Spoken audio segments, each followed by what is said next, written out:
Bonen 2006ko urtarrilaren batean. Liebe Charlotte. Behin eta berriro kexatu zatzait, erromantikotasun eskazia eta ostasun gehiagikeria dela eta. Errealistegia eta abstraktoegia naizela salatzen duzu, eta nire ahotik sekula santan ere ez duzula maite zaitudanik aditu. Baina, Charlotte, hitzak ez dira debalde berez une-uneko emozioek eskatzen duten erara jaurti behar.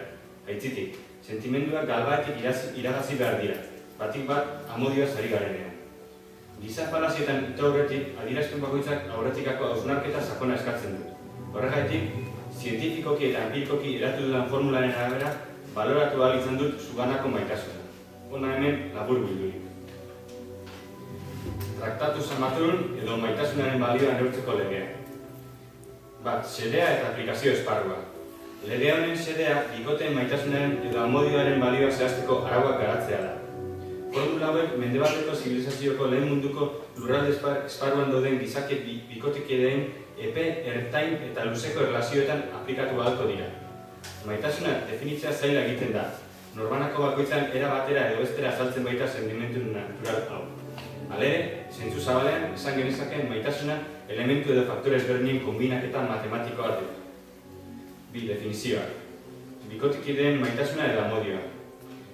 Elkarrekin eragiten duten zenbait indar, faktore edo elementaren arteko kombinazioa da maitasuna.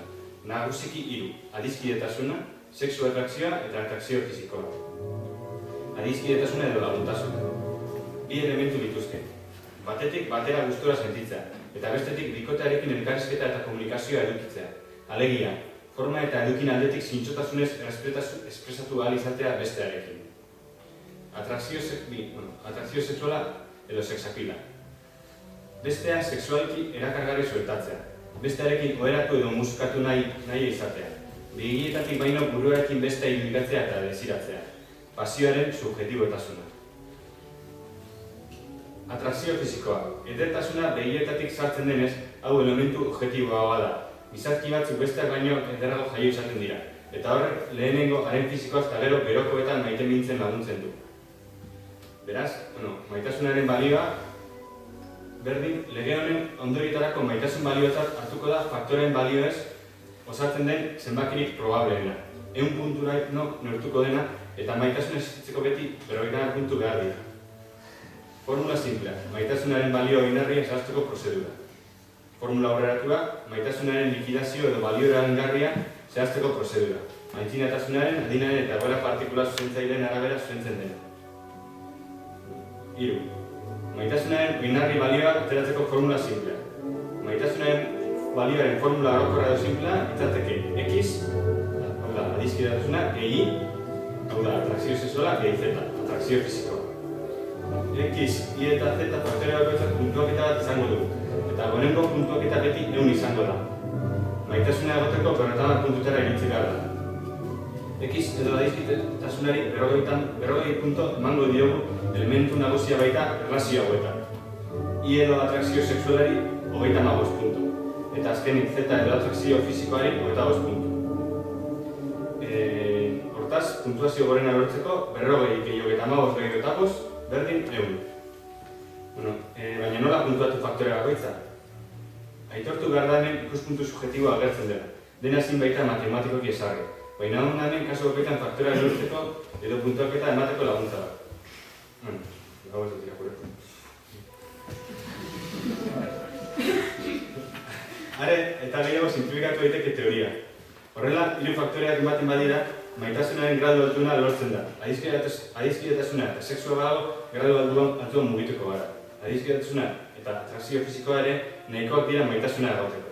Baina sexua eta atrakzio fisikoarekin bakarrik txarra. Justu gainditzen baita gutxieneko maitasun maila.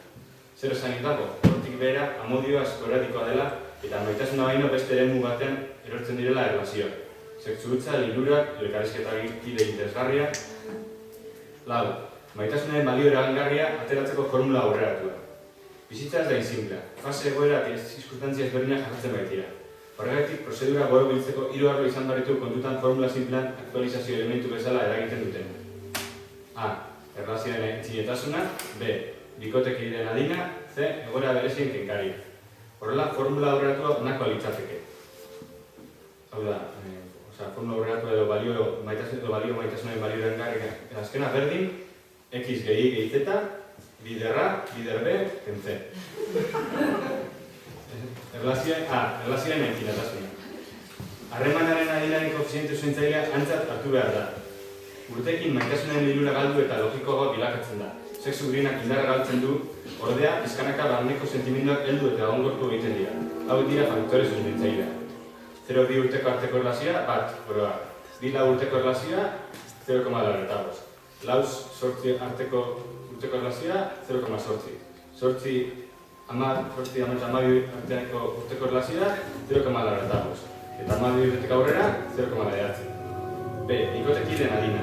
Neskak eta mutilak adin batera iristean uren buruari galdetzen diote. Honekin gelditzen ez betirako edo orain da azken unea aldatzeko. Gero, zenbat aldu dago izan, gehiago kostatzen dira gauzak aldatzen. Eta jende berri ezagutzera zailagoa egiten da. B. Bikotekideen adina, kaltzulatzeko, bat, I, G, bider batez besteko adina. Eta batez besteko adina, neskaren adina, gehi mutilaren adina, zati gehi. Amabost, eta 22 urteko batez besteko adina, 0,6, gehi 0,00 bider batez besteko adina. 30 urteko bikotek batez besteko adina, bikotekideen adina, berdin 0,8, gehi 0,007 bider batez besteko adina. Eta da, beste batzu da. C. Kenkarien identifikazioa. Harreman batetan, bestelako alderdik hartzegarriak ere kontutan hartu behar dira. Kenkari hauek balio galera bat dakarkiote modioari, eta mueta ezberdinak izan ditezke. Kasu honetan, haien zerrenda bat egin dugu, eta norbanakoari dagokio kenkarien garrantziaren arabera balio bat sartzea. Kasu bakoitzak gehienez jota, 5 punto kendu daitezke. Hau, kenkariak izango litzatezke, familia harremanak, arrazakeriak, jatorria, ikusiak, ekonomia, pobreak, alangabezia, etorkizun eduna, sexu tendentzia ezberdinak, homosexual bikotetan formularen aplikazio zailtasunak eta harreman horien bereiztasunak. Arazo mentalak, buru gaixotasunak, sexu beldurrak edo gehizko nahiak. Beste bat, desegonkartasun emozionala, genero violentzia, bioloskorkeria, eta beste bat, kontrako afizio eta guztua. Ondorioak. Aipatu bezala, amodia dagoela esateko berrotamak puntutera heldu behar da. Dena dela, balio bakoitzaren deskripzio orokor batekin bukatzea komeni zaigu. Bikotekide bakoitza bere sentimenduen egoeraren kritiko zartasunaz jabetu dadin. 0 eta berrotamak puntu artean ez duzuen nahiko amaitu. Ez du merezi zuen buruei engainatzen jarraitzen. Berrotamak eta 60 puntu artean justu gainditu duzuen. Krisiak estanda egin dezake edozin honetan. 60 eta 75 puntu artean elkarrekin hitz egin behar duzuen. Zerbaitek ez du behar bezala funtzionatzen eta hobetu daiteke. 75 eta 90 puntu, bikain, segi horrela. Eta 90 eta 1 puntu artean, perfecto. Eta gainera, orain txapeldun. Hori horrela izanik, katu da hori teoria guztia, hori horrela izanik, gure kasuari dauzio simulazioa egin du. 36 eta 37 urteko andrazko gizonezkoak gara, eta 9 urte dramagu elkarrekin. Kenkarik posible bezala zure familiarekin dituen harreman txarrak apunta ditzake. Azterketa sekon baten ostean, honako puntuazioa eman dizkiot gure arteko aldizkidetasun, bisexual eta bisfizikoari. 32, gehi 34, gehi 13, berdin, 39 puntu. Haren balioa, hau da, erlazioen entzindetasunaren balioa 0,8 litzateke. Berena, hau da, bikotekideen adina, 1,5, 1,5. Eta zein kasuan, kenkarien identifikazioan, 4 puntu kendu ditut familiarekiko ezin ikusien gati. Orduan, aldin eta baitasuna, berdin, x gehi z, parentesis, bider A, bider B, parentesis, C bada, gure arteko baitasuna, 32 gehi 13, gehi 13, parentesis, bider 0,8, bider 0,8, bider 1,8, parentesis, ken lau, berdin, 29,31 puntu litzateke. Hortaz, Charlotte, kalkulu hauek egin ondoren, badirudi gainditu zuen, zorionak. Orain bai esan dezakedela, eulauki eta beldurrik gabe. Maitezetik. Kan bon gustu.